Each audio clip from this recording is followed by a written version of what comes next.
It's Brian here at Houston Pool Renovations. As you can see, we're hard at it today. So, got a new fence going up. Got our concrete being poured over here. That way, once the concrete's completed and done, we can come in and do a spray deck coating on top of the pea gravel and the concrete. Pool was drained and cleaned. The water was black. I guess it was down for 6 months or so.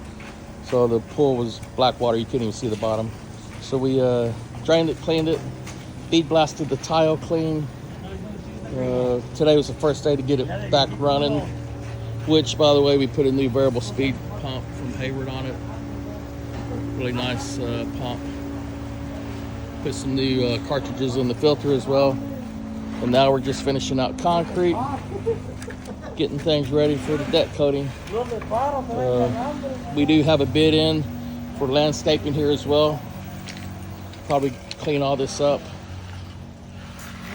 get some new flower beds, maybe some new bull rock, clean it all up really well.